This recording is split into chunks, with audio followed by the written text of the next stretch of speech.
প্রায় 1 বছর ধরে শিশু, নারী, বেসামরিক মানুষের উপর যে অত্যাচার করা হচ্ছে, যেভাবে ইনফ্রাস্ট্রাকচার ধ্বংস করা হচ্ছে, তার প্রতিবাদের ভাষা নেই। আমাদের যদিও কিছু করার নাই এখান থেকে, কিন্তু আমরা তীব্র নিন্দা জানাচ্ছি। সারা পৃথিবীতে প্রতিবাদী মানুষের সাথে আমরা অংশগ্রহণ করছি, তাদের একাত্মতা ঘোষণা করছি।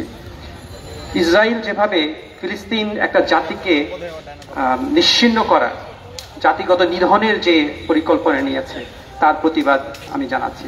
আপনাদের নিশ্চয়তা দিতে চাই, ইসরায়েল যত কিছুই করো না কেন, ফিলিস্তিনি জাতিকে কখনোই তারা নিশ্চিহ্ন করতে পারবে না। তারা জেগে থাকবে এবং তারা অনেক শক্তিতে ইনশাল্লাহ ফিরে আসবে।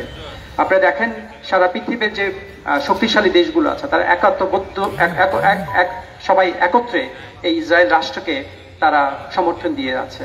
কারণ হচ্ছে যে ইসরায়েল তাদের যে সেই দেশগুলোতে যে যারা পলিসি মেকিং আছে, তাদের ইসরায়েলের প্রচন্ড শক্তিশালী লবি আছে। সেই লবির কারণে এই দেশগুলা এই ইসরায়েলকে একের পর এক তার যে অন্যায় কাজের যে সমর্থন, সেই সমর্থন, নীতিগত সমর্থন দিয়ে যাচ্ছে।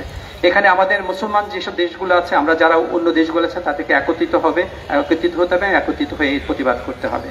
আর সবচেয়ে বড় কথা হচ্ছে যে ইসরায়েলের সাথে যেসব ব্যবসায়ী প্রতিষ্ঠানের সম্পর্ক আছে, তাদের সাথে আমাদের সম্পর্ক ছিন্ন করতে হবে।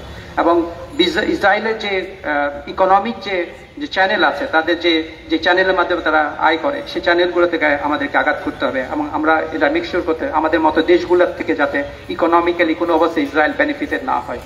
আমি আবারও প্রতিবাদ জানাচ্ছি এই নৃশংস হত্যাকাণ্ডের, এবং যে ইসরায়েল যে অত্যাচার চালাচ্ছে সেই অত্যাচারের প্রতিবাদ জানাচ্ছি।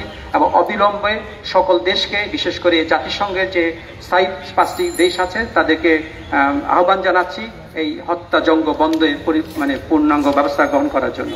আমি আমার সহকর্মীদের ধন্যবাদ জানাচ্ছি যে প্রতিবাদ সভা করার জন্য, আয়োজন করার জন্য, এবং যারা উপস্থিত সবাইকে ধন্যবাদ জানাচ্ছি, এবং সাংবাদিকদেরকে সবাইকে ধন্যবাদ জানাচ্ছি আজকে অনুষ্ঠানে অংশগ্রহণ করার জন্য। ধন্যবাদ। ধন্যবাদ অধ্যাপক doctor Mohammad Jahangir Alam Chowdhury sir. Gaza Israel কর্তৃক যুদ্ধ, গণহত্যা ও ধ্বংসযজ্ঞের প্রতিবাদে ঢাকা বিশ্ববিদ্যালয় সাধারণ কর্তৃক মানববন্ধন ও কালো ব্যাজ ধারণের আজকের এই কর্মসূচির সমাপনী বক্তব্য প্রদানের জন্য অনুরোধ করছি ঢাকা বিশ্ববিদ্যালয় সাধারণ দলের সম্মানিত আহ্বায়ক, মার্কেটিং বিভাগের অধ্যাপক ডক্টর মোহাম্মদ মোর্শেদ হোসেন খানকে। অধ্যাপক ডক্টর মোহাম্মদ মোর্শেদ হোসেন খান। বিসমিল্লাহির রহমানির রহিম। শুধু আমার সম্মানিত কলিগ, সিনিয়র, জুনিয়র এবং আমার সামনে ইলেকট্রনিক অ্যান্ড প্রিন্ট মিডিয়ার সম্মানিত সাংবাদিক বন্ধুরা, সবাই কষ্ট করে আসার জন্য আপনাদেরকে ধন্যবাদ জানাচ্ছি। আজকে কেন আমরা এই প্রোগ্রাম করছি, সবাই আপনারা অলরেডি অবগত আছেন ফিলিস্তিনিতে বর্তমান পরিস্থিতি কি যাচ্ছে। গত 8 দশক ধরে ওরা আমাদের উপরে অত্যাচার করে যাচ্ছে, ফিলিস্তিনিদের উপরে। তারা এটা করছে এবং করবে যদি আমরা প্রতিবাদ জানাতে না পারি। শুধু প্রতিবাদ না, আমাদের আত্মসার বলছেন সশস্ত্র প্রতিবাদ জানাতে হবে। আমরা দেখতে পাচ্ছি এই গাজায় এবং রাফি এবং ইভেন শিবিরে, জেনিন শিবিরে ওরা বোম ব্লাস্ট করতেছে। শত শত নাগরিক ওরা হত্যার লাশ হিসাবে পড়ে আছে। এর কারণ একটাই, এই সাম্রাজ্যবাদী, এই আধিপত্যবাদী শক্তি দেশগুলো তারা নিশ্চুপ। কারণ একটাই, তারা মুনাফার রাজনীতি করে। এই মুনাফা, এই বিজনেসকে সামনে রেখেই তারা এই ইসরায়েলকে টিকিয়ে রাখছে। আদারওয়াইজ এই ঘটনা ঘটার কথা না, এত অন্যায়, এত অবিচার হওয়ার কথা না। আমি বক্তব্য বাড়াবো না। আমাদের সবাইকে এক হয়ে, সারা বিশ্বকে, সভ্য দেশগুলোকে এক হয়ে আমাদের অ্যাওয়ারনেস ডেভেলপ করতে হবে, প্রতিবাদ করতে হবে। যার যার সামর্থ্য অনুযায়ী আমাদের প্রতিবাদ করতে হবে। আমরা ফিলিস্তিনিদের পাশে আছি, থাকবো, এবং আমি আত্মসারের সাথে যদি প্রয়োজন হয় আমরা যোদ্ধা হিসেবে সেখানে যাব। আমিও ওখানে নাম লেখাতে রাজি আছি।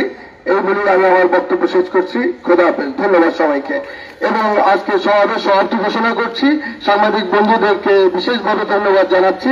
আর আজকে আমাদের এই প্রোগ্রামে আমাদের ঢাকা বিশ্ববিদ্যালয়ের সাবেক ভাইস চ্যান্সেলর আফামা ইউসুফ হায়দার স্যার এবং বর্তমান ট্রেজারার জাহাঙ্গীর আলম চৌধুরী স্যার আমাদের কাছে এসে সংহতি ও প্রতিবাদ সমাবেশে আমাদের এসে উৎসাহিত করেছে। আমি ওনার প্রতি কৃতজ্ঞতা প্রকাশ করছি এবং আমার সম্মানিত কলিগদের প্রতি কৃতজ্ঞতা প্রকাশ করছি কষ্ট করে আসার জন্য, এবং আপনারা সবসময় আগামী প্রোগ্রামগুলোতে আমাদের পাশে থাকবেন এই বলে আমি আমার বক্তব্য শেষ করছি। ধন্যবাদ সবাইকে।